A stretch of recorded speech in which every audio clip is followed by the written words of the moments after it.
पदवीदान दीक्षांत सोहळ्यात पारंपरिक पद्धतीनं सुरुवातीला राजदंड समारंभाच्या ठिकाणी सन्मानपूर्वक आणला गेला।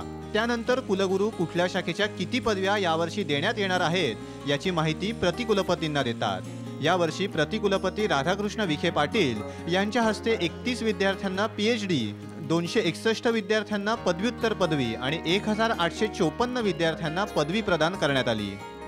नवीन व्हरायटी ज्या असतात म्हणजे ज्या दुष्काळाला शेतकऱ्यांनाच फायदा देऊ शकतात अशा ह्याच्यावरती संशोधन करायचं आहे। आपण हे फर्टिलायझर यूज न करता, पेस्टिसाइड न यूज करता आपला ग्रिलिसिडिया म्हणा, फार्मयार्ड मॅन्युअर म्हणा हे यूज करून त्याचं काहीतरी पुढे करू शकू, ज्याचा भविष्यात सगळ्यांना उपयोग होईल।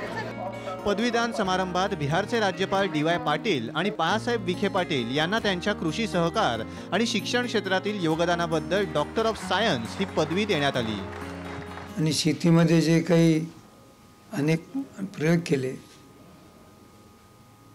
आणि वेगवेगळ्या माध्यमातून युनिव्हर्सिटीला त्यांचा अनुभव, पण हे खरं म्हणजे जनतेच्या प्रेमाचं प्रतीक आणि या शास्त्रज्ञांचा मोठेपणा। सध्या राज्यातील अनेक गुणवंत विद्यार्थी शेतीतील तंत्रज्ञानावर अभ्यास करून कृषी क्षेत्रात बदल घडवण्यासाठी प्रयत्न करतायत। याचा फायदा आगामी काळात शेतकऱ्यांना होणार आहे। लैलेश बारगजे, साम TV, अहमदनगर।